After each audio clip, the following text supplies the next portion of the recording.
on that. There we go.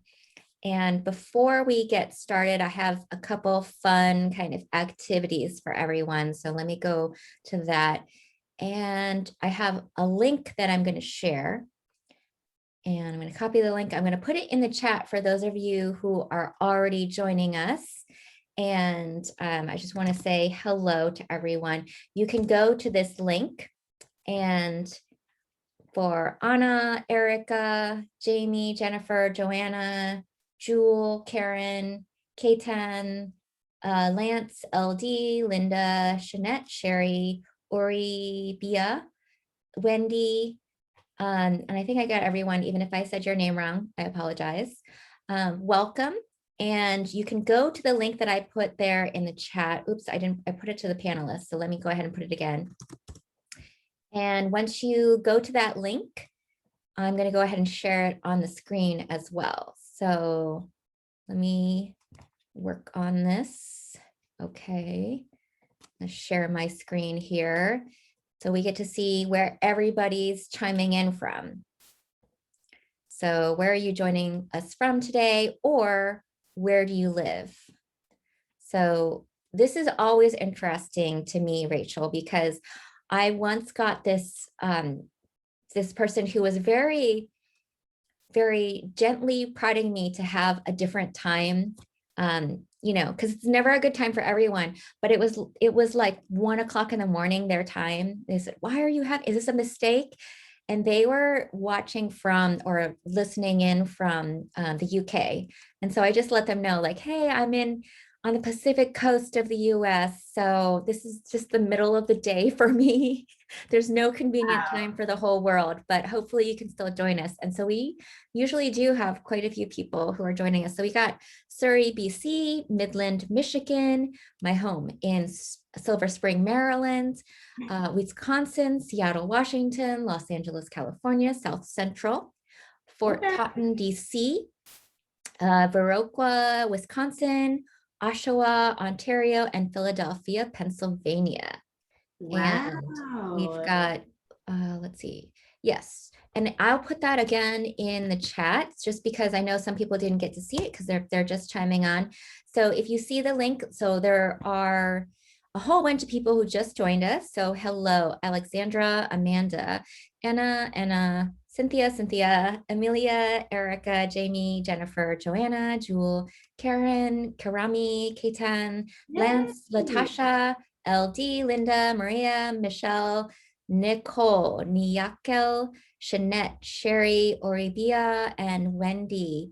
And you're welcome to click that link that I put there in the chat if you like, if you're able to, and you can participate in this. And we're just going to be sharing where you're chiming in from today. So where are you joining us from, or where do you live?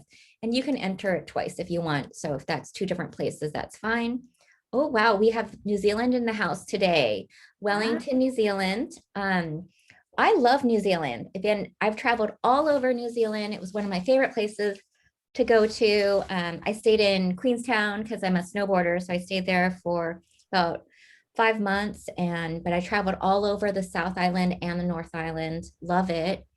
Burnaby, BC. I'm not sure where Burnaby, BC is. So whoever's from Burnaby, you have to tell me exactly where that is. Quezon City, Philippines. I'm guessing that's Anna, my gal Anna. So Chicago, Illinois, Sacramento, California, Philadelphia, PA, from Vancouver, land of the Coast Salish peoples, and Squamish, I can't say all that, Tsleil-Waututh, Musqueam nations. Love it. Thank you. I love that you know this and that you're putting this here. Yeah. Ooh, we have a Vancouver, Washington. I'm based out of McMinnville, Oregon. So for your Vancouver, Washington folks, it's out in wine country, you know, the Willamette Valley of Oregon, a couple hours outside of Portland, Oregon. And we got Columbus, Ohio. All right. And we got some more people in the chat saying they're from Philadelphia and Vancouver and Chicago, Victoria, BC. And I think we got everybody there. I'm going to go ahead and stop that share for a moment. It's always interesting to me, though, to see where everybody's, you know, everybody's watching from. And then what I want to do is I have one more question before we get started, which is I'm going to also add it to the chat. So hold on one second because I have to navigate back and forth between the screens, but it's kind of fun for me to see this. And then I have this record of where everybody's from that day. So it's kind of nice to see. So I'm going to add another link to the chat. And we have a bunch more people who joined in. So you get this different question. And hello to everyone who's joined in. So this next question is, here it is. What brought you here today? What brought you here today? This is a general question. You can answer as long or as short as you want.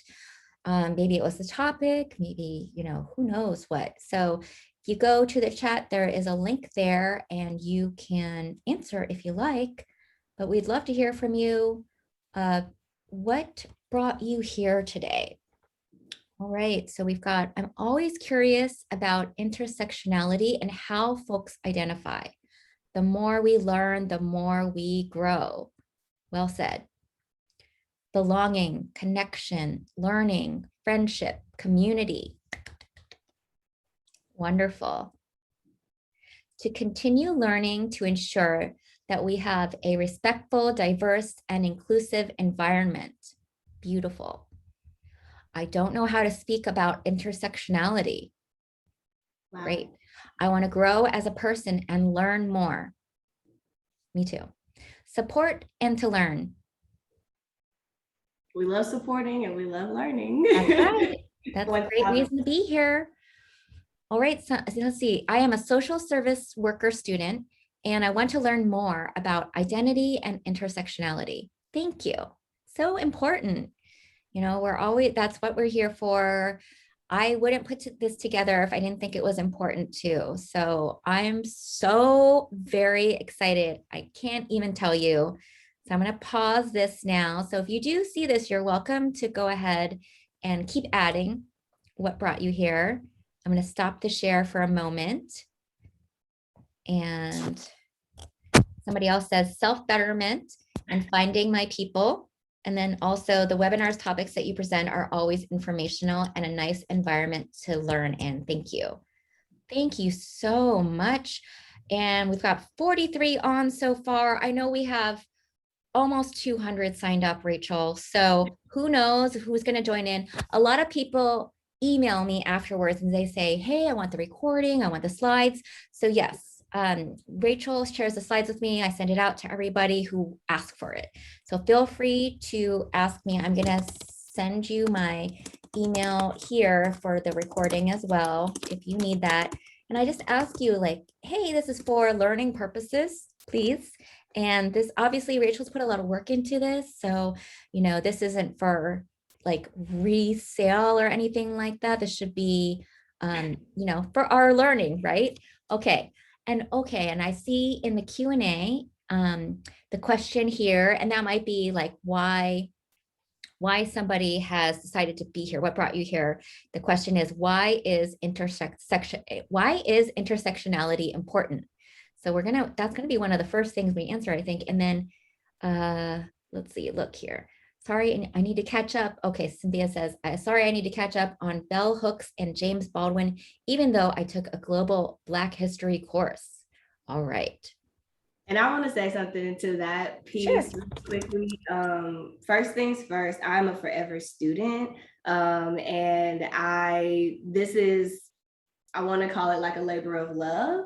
So I'm very much always learning. And one thing that one of my mentors told me is that the field of diversity, equity, and inclusion, or even equity, diversity, inclusion, whatever you want to call it, whatever is most important to you, is an ever-evolving field. So there is no expert in the traditional sense. We're all constantly learning. Nobody's getting it right 1,000% of the time. It's all about our commitment and dedication to always wanting to get it right. So don't feel like this is not meant to be like a high level explanation. This is really meant to be like 101, as basic as it can be.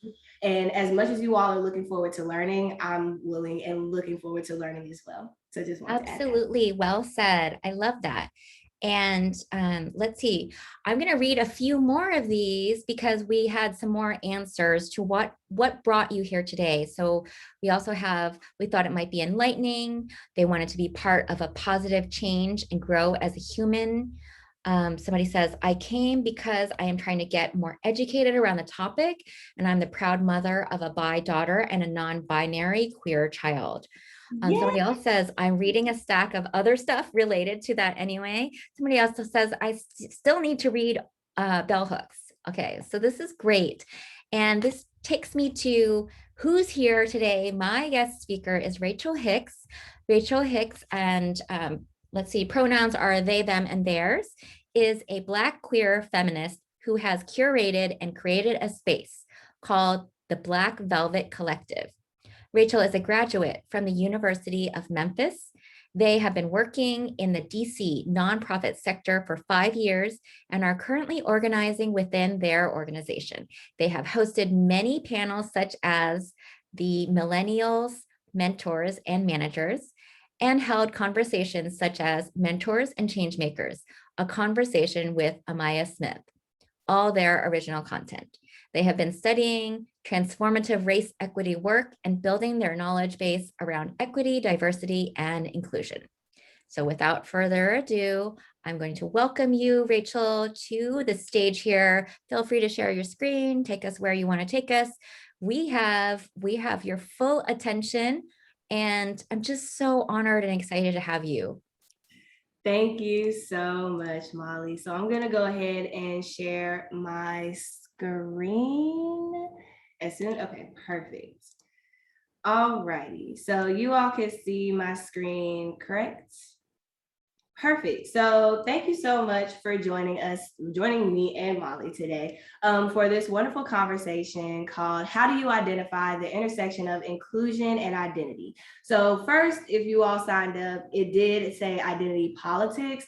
However, when I was doing this presentation and looking over my research, I was like, I'm not really feeling that vibe or that flow. So maybe in a future discussion, I'll talk more about identity politics. But again, I didn't want this to be like some high level, very stringent, hard to understand conversation / presentation. I really wanted it to be easy for us to get into. So without further ado, I'm gonna go ahead and get us started. So I do, as Molly has just shown us and gone through, she asked a couple of questions about, where is everybody from and things of that nature. So I wanted to give folks an opportunity while I speak to drop in the chat how they identify. So I'll start first. My name is Rachel Hicks. I'm a Black millennial, non-binary femme. I'm from rural Tennessee. I graduated from the University of Memphis with my bachelor's of arts in political science. Please make note of all of this, as it will be important throughout the discussion. I would like to first outline some community agreements and statements. So as I mentioned before, I'm a forever student, particularly of Black queer feminism and best Black liberation practices. This conversation is about how our various identities intersect, where that allows for privilege or marginalization, and ultimately, how can we use our identities to increase our social capital or really just build community? Sometimes discussions about marginalizations of our identities can be a lot to visit, so please feel free to step away at any point in time. As the presentation goes on, please feel free to drop thoughts and questions in the chat, though I'll only be able to check the questions out at the end of the presentation. Lastly, thank you all so much for taking the time to show up and participate in this discussion with me. So with that, I'm going to take a quick look at the chat to see how you all said you identified. So Wendy says that she identifies as a cisgender proud excuse me if I mispronounce anything. Please feel free to type it phonetically in the chat for me if I misspelled. Thank you. Métis woman who uses the pronouns she, her, and hers. Thank you so much, Wendy, for sharing that. If there's anybody else that would like to share their identities in the chat, please feel free to go ahead. This is an active participation thing, but we have a lot going on. Rachel says that they identify as a cisgender woman with disabilities using pronouns she, her, and hers. Welcome, Rachel, and thank you so much. So please feel free, do not stop dropping those identities in the chat. This is so awesome. I love learning how people identify, but I also want to make sure that we have our vocab down as we go through this presentation. Alrighty, so we're going to start with the basics. So let's define some terms. First, what are identities? Well, according to Merriam-Webster, the dictionary website, identities are defined as, quote, the distinguishing character or personality of an individual. Some examples of identities include gender, sexuality, and race. So next, what are stereotypes? Stereotypes are generalized beliefs about specific groups of people. Marginalization, which we would also like to learn about, or social exclusion, is the process of treating a group of people as insignificant. This pushes them into the margins. Hence, you have marginalization. So identities are helpful when we want to relate to each other. However, we cannot have a full discussion on identities and their impact on our lives in this society without understanding the roles stereotypes and marginalization play. And ultimately, those are tools that are used to uphold a certain standard, and in this case, in the US society, that is power. So we're going to keep it going. So another definition that I wanted to bring forward is, what is social capital? According to the OECD, social capital consists of the shared values and social norms that fosters intra-communal cooperation. So that was a lot. And like I said, I don't want this to be super complicated, so I'm gonna try to translate it and break it down. Basically, social capital is when a group of people share values and or norms, and that allows for them to create a community and work with each other and cooperate with each other. So understanding that, let's break it down a little bit further and define community. So community can be defined as a group of people with shared interests, beliefs, values, and or identities. It can be also defined as a feeling of connection with others based on shared interests, beliefs, and or values. So even though we can be in community with people, that doesn't mean that we have to be active with them. Social capital brings in that activeness when we start to rely on each other and work with each other. So social capital and community are key when discussing how to combat issues such as the weaponization of stereotypes against marginalized groups of people. Alrighty. So next, what exactly, so I know I said that I wasn't going to go in depth on identity politics. However, I wanted to make sure that you all had a working definition. Like I said, I had planned to talk about it for this presentation. However, my heart changed and I decided to focus mainly on our identities, how they intersect, as well as how we can utilize them to build community with each other. So I will share with you all this definition of identity politics, and hopefully at a later date, I can delve deeper into the topic.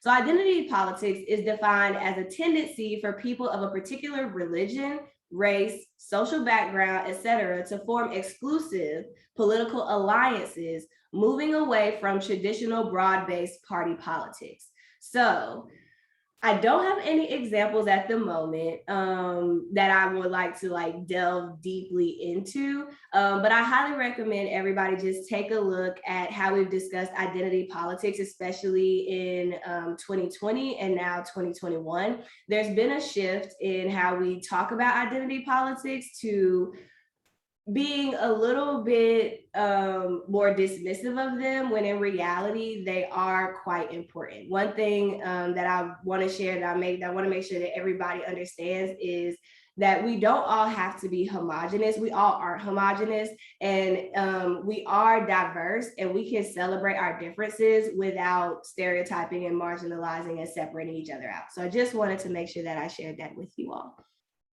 Alrighty. So next we have a quick little video. This is from Kimberly Crenshaw. So what is intersectionality? It's a 3-minute video from the National African American Museum explaining intersectionality. So I'll go ahead and play it and not talk too much. Today we hear the call for full equality for women, and distinctly for women of color, from a multiplicity of perspectives. Intersectionality is a term we often hear, but what does it mean? Kimberly Crenshaw, who coined the term in 1989, explains it with a metaphor. Consider an intersection made up of many roads. The roads are the structures of race, gender, gender identity, class, sexuality, disability. And the traffic running through those roads are the practices and policies that discriminate against people.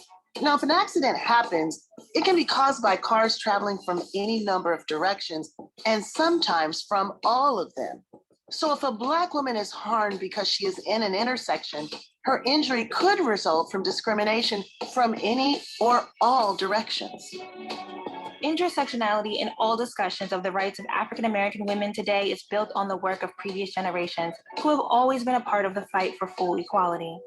Sojourner Truth escaped slavery in 1827 and became one of the most powerful women's rights activists of her time.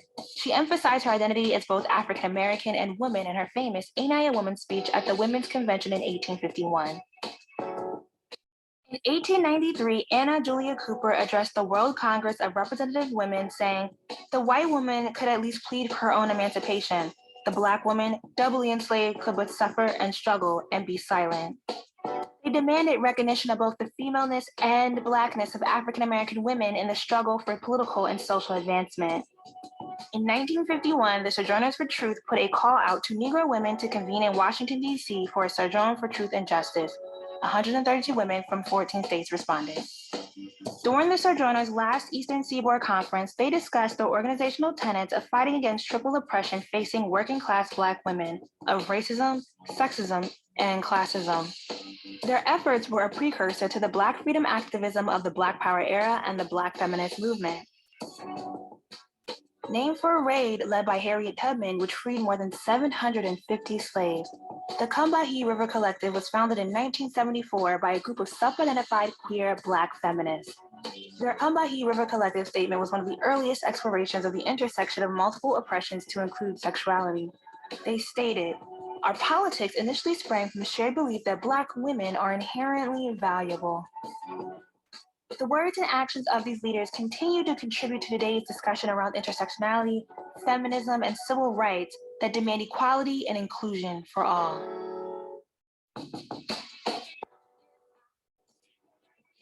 Hey guys, it's Julesy. If you enjoyed this video and want to learn more about African American history and culture, go on and hit that like sectionality. Alrighty, so thank you all so much for sitting through that video. I hope if you have any questions or comments, please drop them in the chat. Again, if anything bubbled up to the surface for you, I would love to hear about it. Alrighty, so I'm gonna keep us moving. So let me make sure, yes, okay. So now we are going to get into a bit of an activity. So for my people who like to get active, this is going to be super fun. So just again, wanted to go over some community agreements that sometimes talking about our identities and the experiences we have with them can be a lot. If at any point in time you would like to step away, then please feel free to do so. This activity has been truncated and adapted for this virtual format. So for this activity, we will be looking at 3 different identities, age, gender, and race. So we'll be utilizing the annotate feature on your devices. So if you're calling in, no worries. I'll try to be as descriptive as possible with the results. And this is interactive, so please, please, please interact. The next slide is going to give you a bit of information on how to annotate. So if you are on your computer, you'll see there's like a little taskbar towards the top, and you click that you click view options. I'm sorry, you click view options and you can click the draw button, and there's a little option to like draw stuff if you want to draw stuff. You can also use the stamp option. It doesn't matter what kind of stamp you use, heart, star, square, circle, whatever, just as long as you're able to annotate on the slide. And here's a better zoomed in version. Wherever it says draw, you can click that and you should be able to do it. If you're like me and you have your taskbar at the bottom, it's a little pencil that says annotate. You should be able to click that, and I'll just show you quickly what that looks like.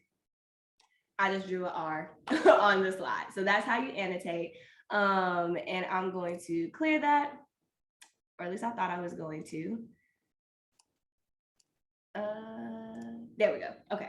So I'll give everybody about 30 seconds to get that together, and then we're going to dive straight forward into our activity. So you all take your time really quickly to find out where your annotation features are. And after 30 seconds, we'll go ahead and get started.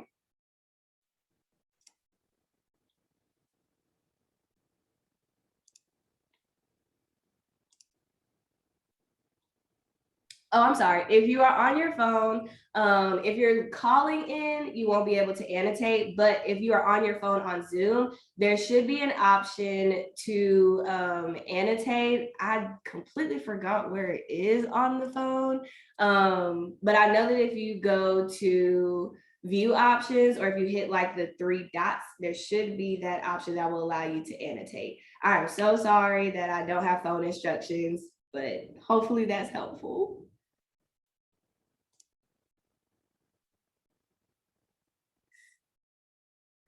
Yeah, if you're on your desktop, the pictures that I have before you will show you how to annotate. If you are on your phone, I am so sorry, y'all. I wish that I knew best how to do that, but Molly, if you have any suggestions, please, by all means.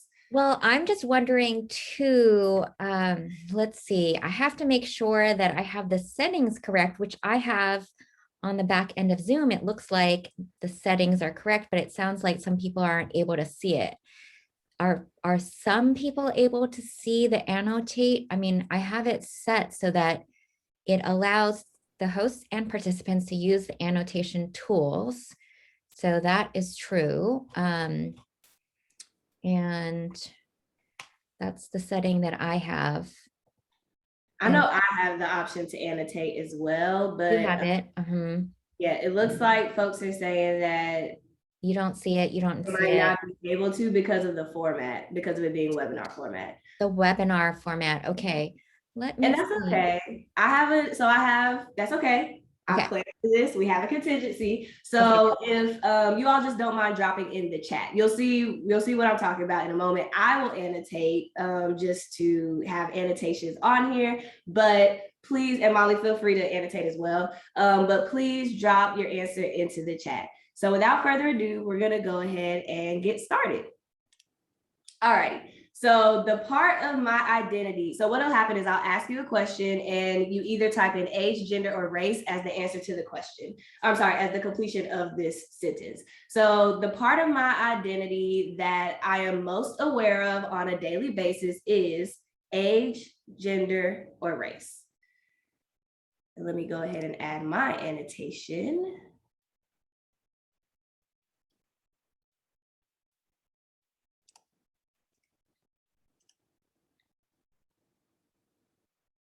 Let's see what we have in the chat. And this is good. We've got everybody answering in the chat. So you'll be able to see just so many answers here.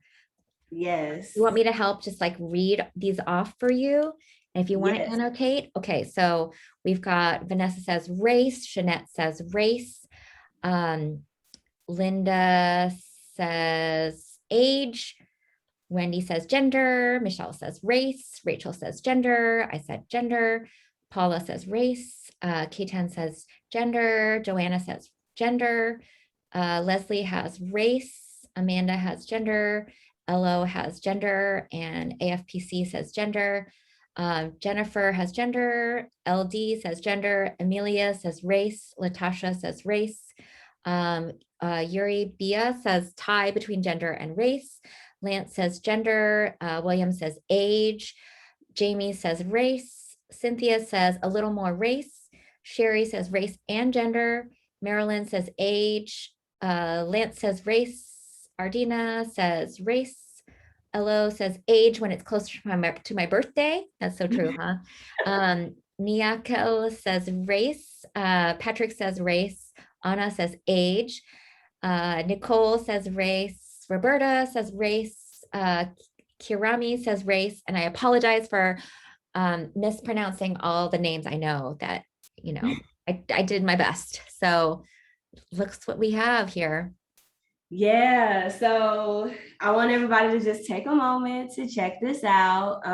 This was actually interesting. I think I expected these results to look this way, but I am interested for folks to share thoughts once we get past all of these slides. So I will try not to talk as much, but thank you all so much. And Molly, if you just don't mind reading it off, I can do the visuals and annotate, and everybody can see. So we have quite a majority of the responses are on race. The second most are on gender. This for our friends on the phone. And then the least markers was age. So that is for the question of this part of my identity. The part of my identity that I'm most aware of on a daily basis is. So most people said race. Alrighty, so I'm gonna clear this out and move us on to the next question. I'm clearing it and I'm still annotating. There we go. So, alrighty. So for this question, what part of my identity the part of my identity that I am the least aware of on a daily basis is. So this is the one that you are least aware of on a daily basis. Least aware of, and I think I'm going to start here. I want to say it's all moving so fast. It's all moving so fast. I'm going to go back up the screen to find it. Okay, okay, yes. So I'm going to go with this last one. Okay, I'm thinking Latasha was first here, possibly with age.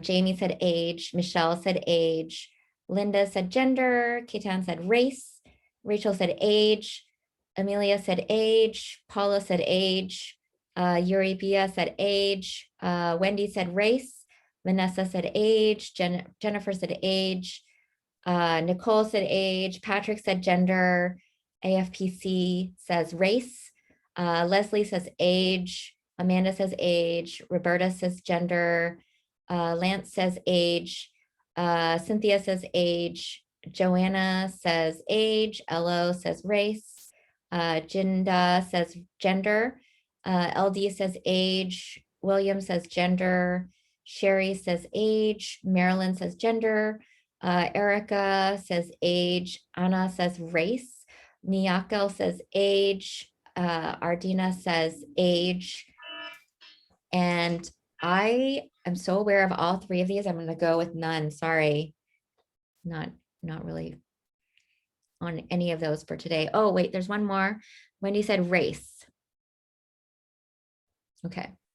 All righty. So looks like we're on the opposite end this time. Most of our answers came in at age as being the part of the identity that we are least aware of on a daily basis. I want to say it's a tie between, oh no, actually more people said race, unless I can't count. No, it's a tie between race and gender with having the least amount of votes. So thank you all so much. I'm gonna clear this out and we're gonna keep it pushing. Let's see. Next. So the part of my identity that was most emphasized or important in my family growing up. So the part of my identity that was most emphasized or important in my family growing up. So let's see. I'm going to say that for me. Yeah, I'm going to say race for me too. And then let's see. I'm going to let people answer a little bit. And then I made a little note to myself where it ended the last one. So say Jennifer says gender, Rachel says gender, Sherry says race, Joanna says age, Jeanette says gender, Elo says gender, LD says gender, Ketan says gender, Roberta says race, Amanda says gender, Paula says gender, Linda says gender, Latasha says gender, Amelia says gender, Cynthia says growing up race, Anna says gender, William says gender, Jamie says race, Nicole says gender, Ardina says race, Michelle says race, Patrick says gender, Yuri Bia says race, Niakel says race, Wendy says gender, Leslie says race, Lance says gender, Marilyn says gender, and Vanessa says most emphasized because your parents stressed it or you were treated differently due to it. Looks like most emphasized or important in your family. I guess Vanessa's question here is most emphasized because your parents stressed it or you were treated differently due to it. I was thinking parents. So it's definitely, this question is definitely asked like, how were you socialized as a kid? Were your parents like, you know, because you are a Black person, or because you are a Black woman, or because you are a younger person? Because okay, she says race then. Okay, so one more vote for race. And I think that's it. Yeah, so it's looking like gender has the majority, with only one person saying age and the rest of us showing saying race. So that's very interesting. Very interesting. All righty, so we're going to clear that out and go on to the next slide. The part of my identity that I wish I knew more about is, so the part of my identity I wish I knew more about is, and I'll say there. I'm going to say race for mine. Okay, Wendy says race. Wait, I'm gonna let people type so it slows down a little bit before I try to read it. Yeah, you keep typing away, and then I'll read all of them so that Rachel can annotate for us. And let's see. Okay, we already said Wendy said race. Paula says race. Joanna says race. Jamie says race. Jeanette says race. Rachel says race. Michelle says race. Ardina says gender. Amelia says race.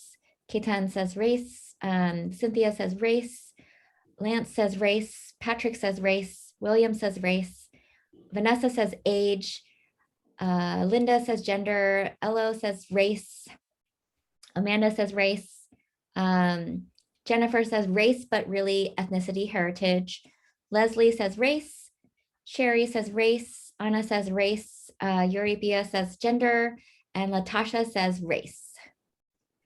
All righty, so thank you to whoever made the distinction between ethnicity and race. So just for the context of this, well, the context of everyday life in this conversation, race is a social construct and it's used to oppress people. And so understanding more about that social construct is it's not an inherently bad thing, but where you tiptoe into racism is when you use what you understand about the social construct to oppress others. So learning more about your ethnicity is really important because it delves deeper than just like, oh, we think you look a certain way, so we're going to label you as that and put you in a box and set you to the side. So thank you for whoever brought that up. Majority of the participants selected race, a few gender, and one person age. And I'll say for me, the reason that I chose gender is because I invited my family and close friends into my new gender identity December 30th of last year. So being non-binary is new in the sense that like I'm actually open about it, not new in the sense that like I already knew like this is who I was. So that's why I'm interested in learning any and all things, and plus like breaking down and decolonizing my mind away from the gender binary has been such a glorious time. So I highly recommend delving deeper into understanding gender and deconstructing it as we know it. All right, so I'm looking at the time and I definitely want to make sure that there's enough time for folks to chat and everything like that. So let me see how much more, see how many other slides, and I might have to skip a few, but that's okay because everybody will have access to these slides afterward. Let's see. Okay, I got it. We'll do one more, and then I'm going to get us ahead of the pack. Okay. And if anybody is like really pressing, they're like, I really want to do one more, please let me know. We can do just one more, but this one is inherently our last slide. So let me resume share. So the last question that I have for you all before we move on with the discussion is the part of my identity that provides me the most privilege is. So I will go ahead and take a stab at this with the identity that the part of my identity that provides me the most privilege is. I'm going to go with gender for my answer. And I'm going to let everyone answer away before I scroll back up and get started. Okay. Let me know when you're ready to annotate there, Rachel. Gotta take a break. It's just everybody having fun with it. It's really interesting. You know, this is really interesting to see what's happening for people. Okay. Ketan says age. Rachel says race. Joanna says race. Linda says race. Ardina says age. LD says race. Jamie says race. Sherry says age. Paula says age. Jennifer says race. Nicole says age. Amelia says age. Lance says gender. Nayako says age. Amanda says race. Yuri Bia says gender. Michelle says gender. Patrick says gender. William says gender. Anna says age. Cynthia says gender. Vanessa says none. Wendy says race. She's white presenting. And then Latasha says gender and age. Elo has gender. Karami says age. Leslie says gender. And Roberta says none.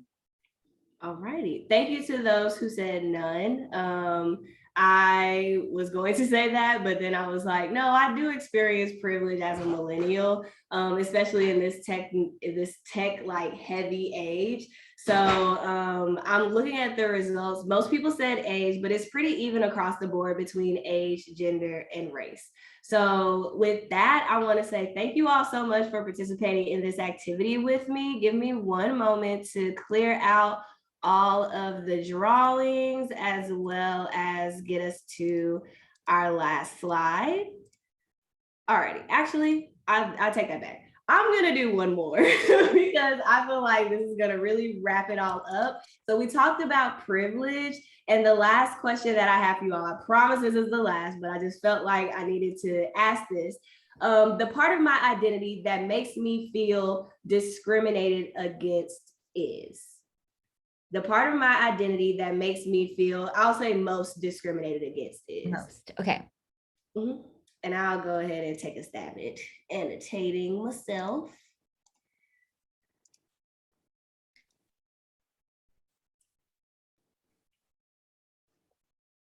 All right. Yeah, I mean, I would say all three for me too, but I love this. Okay, let me go back here. Oh yes, we've enjoyed the activity. How many of you are enjoying this activity? I'm having fun with this. I love hearing from you. Okay, Jennifer says gender. Michelle says race. Patrick says race. Rachel says gender. Ardina says gender. Paula says race. Roberta says race. Yuri Bia says race. Vanessa says race with all caps. Karami says race. Lance says age. Anna says gender. Cynthia says race. Latasha says race. William says race. Sherry says race. Amanda says gender. Emilia says race and gender. Linda says age. Nicole says race and gender. Wendy says gender and age.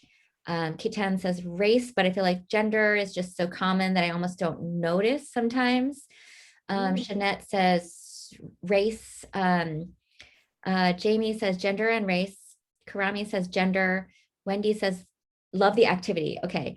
Roberta also says, or all three. Joanna says all three. William, I am. Elo says, oh, he's okay. I get it. William says, I am enjoying the activity. Elo says age and gender. Leslie says all. Joanna says, yes, love the activity. Miyako says all and love the activity. Learning and reflecting a lot. Yes, that's what I feel like. Learning and reflecting a lot. Ooh, interesting. This is very interesting. So first I want to say thank y'all so much for loving this activity. This is an activity that I actually got from the Social Justice Toolbox. So if you Google Social Justice Toolbox, they have a lot of activities. If you really want to learn or if you want to do something in your space, please check them out. It's a great free resource, highly recommend. This is probably the best example of how intersectionality can manifest. So I chose all three because I experienced high levels of discrimination because I am a Black person, because I am non-binary and because I am a millennial. I didn't think that that was a thing until I got into the workforce, and it was like, oh, well, you're so young, like we don't think that you're cut out to do this type of work. When in reality, I had more and still do have more expertise than those who are my managers or who are in charge. So I'm glad that I did this activity because I love it. And it looks like the biggest intersection where we see a lot of those cars kind of colliding, if you all remember from the video, is race and gender. And these are just like the top 3 identities that I chose. We're going to take a look at something that's called a privilege wheel. And I want you all to just take a moment to look at it and reflect, and then we'll get into the questions.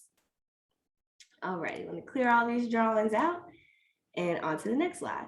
So this is a wheel of power and privilege, and on the outside are all of the different parts of our identity, and closest to power are considered those identities that are closest to power. And those that are farther out is on the farthest rings are considered the marginalized identities. So I really just wanted everybody not so much to respond to this. You're more than welcome to drop things in the chat, but I just wanted you to take a look and see kind of where you sit in proximity to power with your identities. So I'll give you all a moment to go ahead and do that.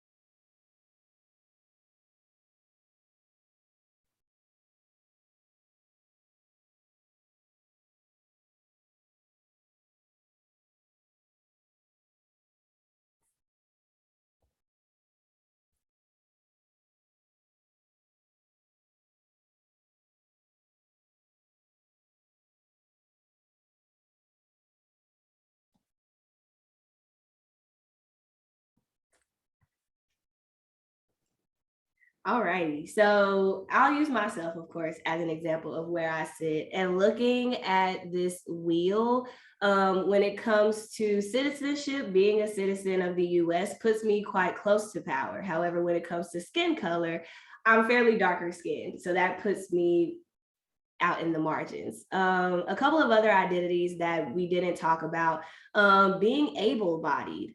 If you're able-bodied, you're closer to power. If you have some disability, you're a little bit farther from power, but you're not fully marginalized. And if you have a significant disability, you are pretty much situated in the margins. When it comes to gender, cisgender men are closest to power. Cisgender women are right behind them. And then trans, intersex, and non-binary folks, we sit out in the margins. And of course, we don't talk enough about being neurodivergent. So people who are neurotypical, closer to power, people who are fully neurodivergent, in the margins. And one other thing that I thought was important to discuss, or it's at least important to emphasize, is the fact that we don't talk about how beauty standards also impact us. So those who are slim will be closer to power, and those who are a bit larger are marginalized. And if you really want to get into that, there's a book called Belly of the Beast that an author, Deshawn, just dropped that talks about the politics of body shaming, fat phobia, and things like that. So I highly, highly, highly recommend getting into that book. And if I have a link, I'll try to drop it towards the end. So thank you so much for bearing with me, y'all. I promise we are close to being done. So I have 3 questions, and I'm going to pause and give everybody first, I want to say thank you so much for participating in this activity. This was really, really insightful, and I learned so much, and I hope you all learned as much as well. So I'd like to take a moment to pause and give everybody a moment to reset. So if you all don't mind to breathe in with me, hold it, and breathe out. Thank you. So now as we draw to a close, I would just like for you all to load the chat up with responses to all 3 of these questions, one of these questions, whatever you would like to answer. So the first question is, what was a key takeaway from this activity for you? What was a key takeaway of this activity for you? What did you notice about the way that people were distributed across the slides that struck you? And excuse my typo. And lastly, what will you take away from this exercise to help you build community with other diverse individuals? So everybody take a moment. You can choose one or all questions, but please feel free to drop it in the chat. I will take a look at a few of the answers. I won't go through all of them, but go ahead, take some time to drop your answers in the chat.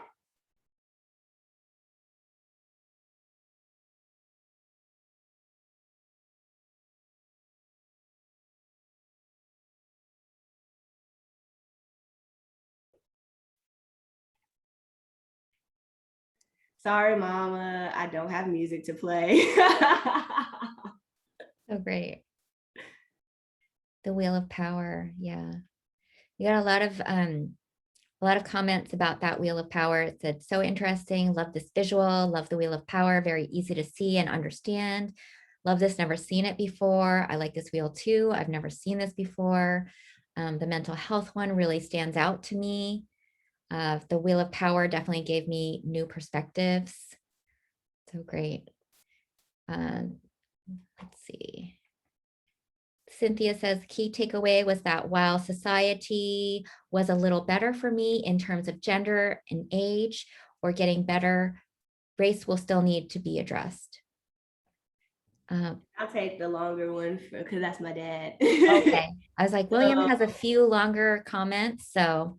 Oh yeah, and I don't want to take in that long one. So this is from my dad, William, who shared his thoughts on inclusion, the process or outcome of a process which deliberate intent is to create a space or sense of community where diversity in all its possible and potential manifestations is pursued, achieved, or achieved with the goal of the process being to maximize the individual potential of those thereby or so included in the process. So, and then there's the verb definition. It means to achieve the desired goals of diversity and equity, the goal of maximizing individual and community / corporate potential.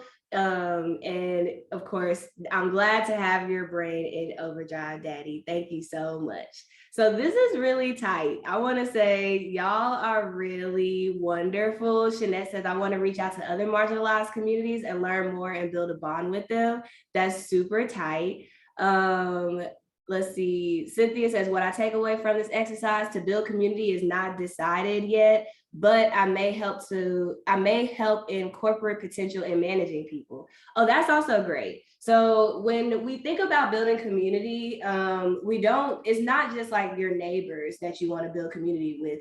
It's anybody who doesn't look like you, anybody who isn't you. You want to build that community with them because the essence of diversity is really to celebrate our differences, not to further compartmentalize each other and say, oh no, I don't want to go over there because there's so many Black people over there, or I don't really want to go over there because there's too many disabled people right there. We want to actually engage with everybody who doesn't look like us. So when you look at that wheel of power, think about who sits in those margins and how can you go and talk to them and engage with them, and less about how can you preach to them, more about how can you support them, that intercommunal support. That's how we build our social capital.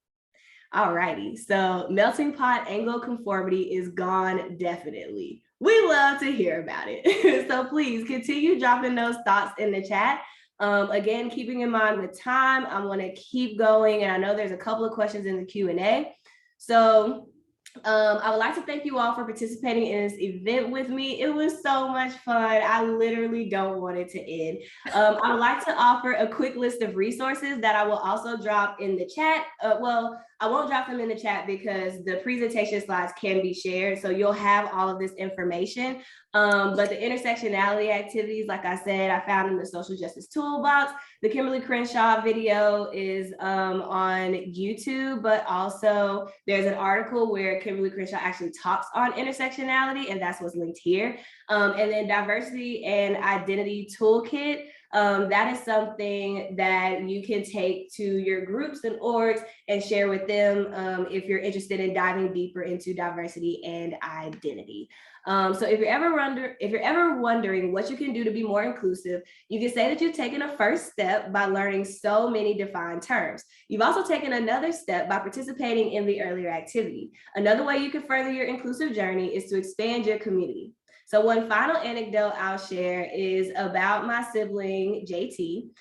One day they tweeted, take a look at your friendship circle. Do you have any trans friends? If not, fix that. Truer words have never been spoken, and no better advice on how to be more inclusive has ever been shared. So expand your community, expand your heart, and expand your mind. Thank you all so very much. If you ever want to get in touch with me, the Black Velvet Collective at gmail.com is where you can reach me. Also, please feel free to follow me on social media. Twitter is at Black Velvet Collective, all of the vowels removed. Instagram at the Black Velvet Collective. And on YouTube, if you like to see any of the things that Molly mentioned, I'm working on posting as many of my conversations as possible. I'm a one-person digital editing team at the moment, but please go on YouTube and look for the Black Velvet Collective. It'll have a little, as you can see in my Zoom background, it'll have this type of logo. Also, all of the socials are listed at the top, as well as the email. So please feel free to check that out. And thank you. So please feel free to ask any questions, and I'll go ahead and stop sharing the screen. This was amazing, Rachel. Really appreciate you. And I also really appreciate our amazing participants. And I do want to highlight just a couple more things. We didn't get a chance to, highlight all the comments, but, I love that, Wendy says, what her biggest takeaways were. Number one, the tool that you used. Number two is that we have a ways to go. Number three, new tools like the wheel to use. Rachel, my friend Rachel says, I appreciated the wheel of power, for example. Sometimes I forget about the intersectionality about body shape and how that influences others. Let's see. What I take away from the exercise to build community is not decided yet, but may help in corporate potential in managing people. Yes, we did mention that one. And oh yeah, I did appreciate this too, that disability and neurodiversity were in two separate categories. That's a big deal to us. So love that, brilliant. And we're not done yet. We got a couple questions. So let's see here in the Q&A. And it's really up to you, Rachel, whether we want to answer this. How do you feel Black Lives Matter group is regarded as a group of fake Black Panthers? Okay, so that's a question. I'm not sure if it's a question you want to answer here. And then the other question is, or I think this was a comment about this during the exercise. It was, I was racially incongruent when I was in my youth. I am Asian American, but often believed to be white, Hispanic, or culturally Black in my geographic location. So. Yeah, so I'll take the first one, and I will say these are my views as a Black queer feminist. I believe that the elders of the Black Panther Party taught us a lot, especially moving into this current iteration of the civil rights movement with Black Lives Matter. I think that there's a lot of struggle that goes into fighting for liberation, because nobody's just going to easily hand it to you. And I think that the other thing that needs to be mentioned is that none of us are at all perfect. I think that we learn from our elders and we try to grow from their mistakes and try to do what we can ourselves. I think that ultimately, if your goal is Black liberation, then there's nothing like false about that. There's no way that you can be false in that. So I'll say that, and hopefully that is a decent enough answer to the question. If not, please feel free to reach out to me offline, and I do not mind talking to you as Rachel, the Black queer feminist, offline. As for the second comment, I think it's very important that when we do talk about race and ethnicity, we understand that there's a bunch of things that goes into it, right? Like, there aren't just African Americans, there are African people that are from varying tribes in varying nations of Africa. You have the Yoruba tribe in Nigeria. And I'm not going to go into detail because I know I cannot pronounce everybody. But for example, like with the Yoruba tribe, they are one tribe that is unique and indigenous to the nation of Nigeria, but they're not the only tribe that represents Nigeria. There are varying tribes across many of the nations that make up the wonderful continent of Africa that I think everybody should really tap into. If you're really interested in what's going on in Africa and how like it's affecting those of us who are a part of the diaspora. So there are the Black people that grew up in Africa that were in varying nations in Africa that were not transported to the US via the transatlantic slave trade. And then you have those of us that were transported across the sea via the transatlantic slave trade, excuse me. And we are two different sets of African people. And that's really, really cool to get into and to think about. But that's not just unique to Black people, it's unique also to Asian people. So I tell people, like, if you're Asian American, please tell me, like, are you Japanese American? Like, what is your ethnicity? Are you Japanese American? Are you Filipino American? Also, you can drop the American if you don't want to. If you would just like to tell me how you are ethnically, that's totally cool. And then also understanding that some people don't really know their ethnic background. As a Black millennial that was born in rural Tennessee, I don't know where I can't go back and say where my ancestors are from. My roots start here in the States, biologically, but there's a gnat flying around my face, but I know that I have roots that are in Nigeria, for example. But that's only because a member of my family did their genealogy test. So at some point in time, I would love to do mine and find out, like, literally where my ancestors' feet touched the ground, where they drew their first breath. I would love to know that. At this moment, I don't know that, but that doesn't mean that I don't have culture. That doesn't mean that I don't have roots anywhere. All that means is that I just don't know it yet. So take that dive and learn more about your ethnicity if you can and if you have the time. And also understand, like, how you are categorized based off of your race. I know that can be a bit much for people to think about, but it is important, especially if you want to bust down and break down all the doors that stereotyping and marginalization have closed shut for you. So, yeah. Absolutely. So we're just coming up on this last minute. So I'm just going to share here. This is where we are today. On the 13th, we have Anti-Racism in Action, how to call out racial discrimination at work. Should be a really great discussion. And then on October 4th, we have Rachel Bauer, my friend, how to interact with populations with a hidden disability. It's not just a hidden disability. I should clarify that for her. It is, and let's see, it is language, preferences, assumptions, and recommendations for anyone who has a disability, hidden or otherwise. So feel free to sign up and join us with any of those. You can just search for Sacred Fire Creative on Eventbrite. That's how most of you have found me. And feel free to reach out to us. I put Rachel Hicks's email in the chat as well as my own. So if you have any questions, feel free to reach out to us. And the time just flies by, right? I know that it's never enough time. So Rachel, we're gonna have to have you back in 2022. Thank you so much for everything. It's been amazing. Really enjoy the exercise and just the perspective, how you presented it. And I love the wheel. Very, lot of great comments on that. Thank you everyone for participating. We'll see you again next time. Thank you. Thank you all. Yeah. Bye. Bye.